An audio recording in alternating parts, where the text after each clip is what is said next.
بسم اللہ الرحمن الرحیم۔ دعا ہے کہ مالک کائنات آپ کی زندگی کا ہر لمحہ خوشیوں سے بھر دے، آمین آمین ثم آمین۔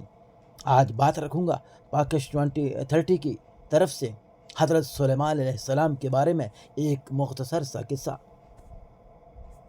ایک ننھی سی چمٹی نے اپنے ساتھیوں سے کہا، اے چمٹیوں، اپنے اپنے بلو میں داخل ہو جاؤ، ایسا نہ ہو کہ سلیمان علیہ السلام کا لشکر تمہیں رون ڈالے اور ان کو خبر تک نہ ہو۔ یہ مندم سی آواز حضرت سلیمان علیہ السلام نے سنی اور مسکرا دیے اور اللہ تعالیٰ کا شکر ادا کیا۔ حضرت سلیمان علیہ السلام اپنے عظیم الشان لشکر کے ساتھ وہاں سے گزر رہے تھے کہ اللہ تعالیٰ نے انہیں نہایت وسیع و عریض سلطنت کا بادشاہ بنایا تھا، اور نہ صرف انسانوں بلکہ جانوروں، پرندوں، جنات اور ہوا تک کو ان کا تابع کر دیا تھا۔ بھائیوں اور دوستوں، بہنوں اور بزرگوں، اور خاص الخاص میرے پیارے پیارے بچوں، آپ کی انفارمیشن کے لیے جتنے انبیاء علیہ السلام آئے 1,24,000 کے قریب، لیکن سب سے زیادہ اگر کسی کو بولیاں سکھائی گئیں جانوروں کی، چرندوں کی، پرندوں کی، اور ہر ایک چیز پہ اگر حکومت سے نوازا گیا تو وہ حضرت سلیمان علیہ السلام ہی ہیں۔ حضرت سلیمان علیہ السلام حضرت داؤد علیہ السلام کے بیٹے تھے اور 992 قبل مسیح میں پیدا ہوئے۔ قبل مسیح کا بیٹا مطلب ہے حضرت عیسیٰ علیہ السلام کی پیدائش سے 992 سال پہلے پیدا ہوئے۔ وہ حضرت داؤد علیہ السلام کے بعد تخت پر بیٹھے۔ شروع کے 3 سال مشکلات کے تھے، جن میں مختلف مارکے پیش آئے، لیکن بالآخر آپ نے سب مخالفین پر قابو پا لیا اور ایک نہایت مستحکم اور وسیع حکومت قائم کرنے میں کامیاب ہو گئے۔ بھائیوں اور دوستوں، بہنوں اور بزرگوں، اور پیارے پیارے بچوں، حضرت سلیمان علیہ السلام کو تعمیرات کا بہت شوق تھا، یعنی کہ فن تعمیر کا اگر ذکر کیا جائے تو حضرت سلیمان علیہ السلام سے شروع کیا جائے۔ انہوں نے ہیکل سلیمانی اور بہت سے نئے شہر تعمیر کروائے۔ ابھی جو ہیکل سلیمانی کا ذکر آپ کے سامنے آ رہا ہے، اس کا تو آج کا چرچا ہے۔ ایک دن حضرت سلیمان علیہ السلام کا دربار لگا ہوا تھا، سوائے ہدہد کے سب حاضر تھے۔ تفتیش کرنے پہ بتایا گیا کہ ہدہد آج نہیں حاضر ہوا۔ حضرت سلیمان علیہ السلام نے ناراضگی سے دریافت فرمایا، وہ آ کر غیر حاضری کی کوئی معقول وجہ بیان کر دے، ورنہ اسے سخت سزا دی جائے گی۔ بھائیوں اور دوستوں، بہنوں اور بزرگوں، اور پیارے پیارے بچوں، کچھ ہی دیر بعد ہدہد وہاں تشریف لے آیا۔ اس نے یوں گفتگو کی، میں ابھی ملک یمن سے آ رہا ہوں۔ وہاں میں نے ایک قوم دیکھی جو بہت خوشحال تھی۔ اس کی حکمران ایک عورت تھی۔ یہ قوم گمراہ اور مشرک ہے، کیونکہ وہ اللہ تعالیٰ کو چھوڑ کر سورج کو سجدہ کرتی ہے۔ حضرت سلیمان علیہ السلام نے یہ حال سن کر ہدہد کے ذریعے وہاں کی ملکہ کو خط بھیجا۔ بھائیوں اور دوستوں، بہنوں اور بزرگوں، اور پیارے پیارے بچوں، پرانے زمانوں میں جب اس طرح کے معاملات ہوا کرتے تھے تو مسلمان حکمران، مسلمان بادشاہ، اللہ کے انبیاء ان مشرکوں کو خطوں کے ذریعے، پیغامات کے ذریعے ان کو دعوت کا کام دیا کرتے تھے۔ اس خط کا آغاز بسم اللہ الرحمن الرحیم سے کیا گیا، اور اس میں ملکہ اور اس کی قوم کو سیدھے راستے پر آنے کی دعوت دی گئی تھی۔ یمن کی ملکہ کا نام بلقیس تھا، اور اس ملک میں جو قوم آباد تھی وہ سبا کہلاتی تھی۔ بھائیوں اور دوستوں، بہنوں اور بزرگوں، یہ بات ذہن نشین کر لیجئے کہ ملکہ بلقیس کا تعلق یمن سے تھا، اور وہ قوم جس قوم پہ وہ حکمران تھی سبا کہلاتی تھی۔ ملکہ کو جب یہ خط موصول ہوا تو اس نے اپنے تمام درباریوں کے سامنے اسے پڑھا۔ پھر درباریوں سے اس خط کے بارے میں رائے طلب کی۔ سب نے ایک زباں ہو کر یہی مشورہ دیا کہ ہمیں اس بادشاہ سے جنگ کرنی چاہیے، پیچھے نہیں ہٹنا چاہیے، ہم سب بہادر بھی ہیں اور ہمارے پاس بہت سا سامان جنگ بھی ہے، یعنی سامان حرب بھی ہے۔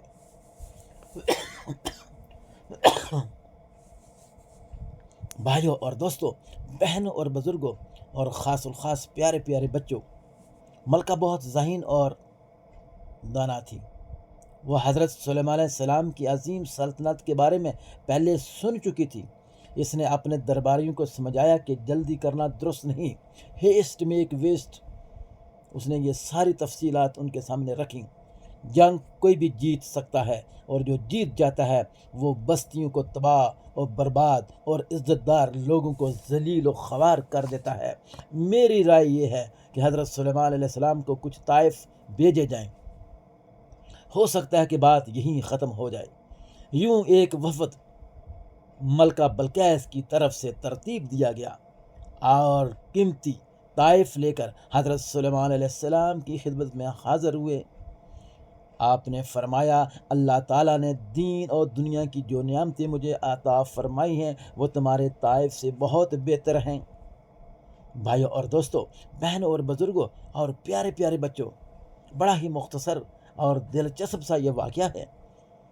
جب ملکہ بلقیس کی طرف سے قیمتی طائف حضرت سلیمان علیہ السلام کی خدمت میں حاضر کیے گئے تو آپ نے جو جملے فرمائے وہ غور سے سنیے۔ میں دوبارہ رپیٹ کرنے کی کوشش کرتا ہوں۔ اللہ تعالیٰ نے دین اور دنیا کی جو نعمتیں مجھے عطا فرمائی ہیں وہ تمہارے طائف سے بہت بہتر ہیں۔ مجھے ان کی ضرورت نہیں، تم ان کو واپس لے جاؤ اور اپنی ملکہ سے کہہ دینا کہ اس نے شرک اور گمراہی کا راستہ نہ چھوڑا اور اللہ تعالیٰ کا دین قبول نہ کیا تو ہم ایسے لشکروں سے حملہ کریں گے جن کے مقابلے کی تم میں طاقت نہ ہوگی۔ بھائیو اور دوستو، یہ چند سطور کا جو میسج تھا، یہ جب ملکہ تک پہنچا تو ملکہ سمجھ گئی کہ یہ معاملہ دنیاوی مال و دولت کی ہرس کا نہیں ہے۔ بھائیو اور دوستو، بات کو سمجھنے کی کوشش کرنا۔ چنانچہ وہ حضرت سلیمان علیہ السلام سے ملنے کے لیے خود روانہ ہو گئی۔ جب وہ یروشلم کے قریب پہنچی تو حضرت سلیمان علیہ السلام نے سوچا کہ اس کو اپنے پیغمبر ہونے کی نشانی دکھائی جائے تاکہ اس کو سچائی قبول کرنے میں آسانی ہو جائے۔ آپ علیہ السلام نے دربار کے حاضرین سے پوچھا کہ کوئی ہے جو ملکہ کے یہاں پہنچنے سے پہلے اس کا تخت یہاں لے آئے۔ ایک جن نے کہا وہ دربار برخاست ہونے سے پہلے تخت لے آئے گا۔ ایک شخص نے جو کتاب کا علم رکھتا تھا، یعنی کہ عالم تھا، ماہر تھا، کہا کہ میں پلک چھپکتے ہی تخت یہاں لا سکتا ہوں، یعنی آنکھیں بند کی اور جیسے کھولنی اس سے پہلے تخت یہاں موجود ہوگا، اور اگلے لمحے تخت موجود تھا۔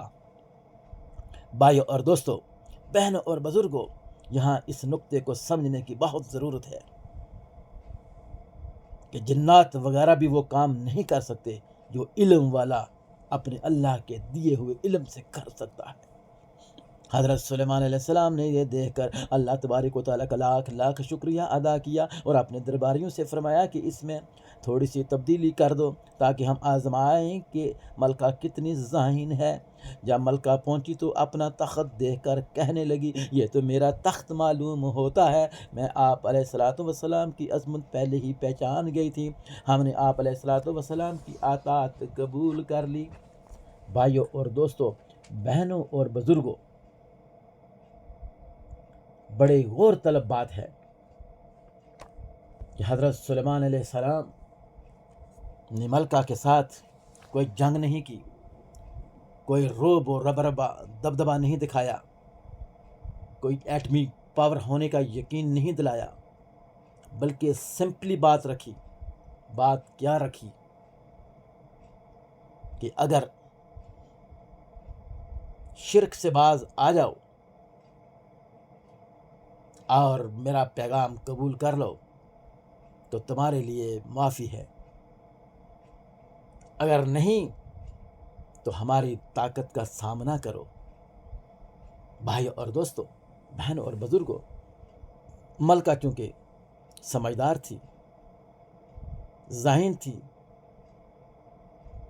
اس نے تمام پہلو پر غور کیا ہوگا، جیسا کہ یہاں بتایا گیا کہ درباریوں سے صلاح و مشورے کیے گئے، لیکن درباری تو ڈٹے ہوئے تھے کہ یہ کون ہوتے ہیں سلیمان علیہ السلام، ہم ان کا قلعہ کما کر دیں گے، ان کو مزہ چکھا دیں گے۔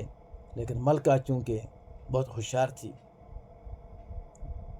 اس نے معاملے کو بھانپ لیا، اور طوفِ طائف سے جب کام نہ چلا تو پھر خود حاضر ہو گئیں اور اسلام، اس وقت کے اسلام کو قبول کر لیا۔ بھائیو اور دوستو، آج بھی اگر ہم اپنے انبیاء علیہ السلام جن پہ ہمارا ایمان ہے، ان کے نقش قدم پر چلنے کی کوشش کریں گے، اور پھر خاتم النبیین حضرت محمد مصطفیٰ صلی اللہ علیہ وآلہ وسلم کے بتائے ہوئے طریقوں کے مطابق زندگی بسر کرنے کی کوشش کریں گے، قرآن سے دوری نہیں نزدیکی لانے کی کوشش کریں گے، اور اتباع رسول سے بھاگنے کے نہیں بلکہ قریب ہونے کی کوشش کریں گے، تو یقین مانیے آج دعوے سے کہتا ہوں کہ ہم اصلاح معاشرہ بہتر سے بہتر انداز میں قائم کرنے میں کامیاب ہو جائیں گے، اور پھر یہ خدا کی زمین پر خدا کا قانون نافذ کرنے میں آسانی ہو جائے گی، اور پھر دین محمدی غالب ہو کر رہے گا۔ انشاءاللہ تعالی آگے بڑھنے کی ضرورت ہے، ارادے کرو اور کوشش کرو کہ خود بھی نیک ہو جاؤ اور دوسروں کو بھی نیکی کی طرف دعوت دینے کی کوشش شروع کر دو۔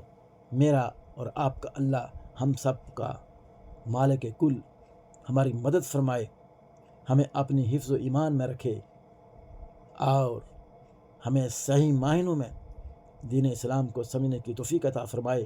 تو انشاءاللہ یہ مٹی بڑی زرخیز ہے ایسا کی، تو پھر بات بن جائے گی۔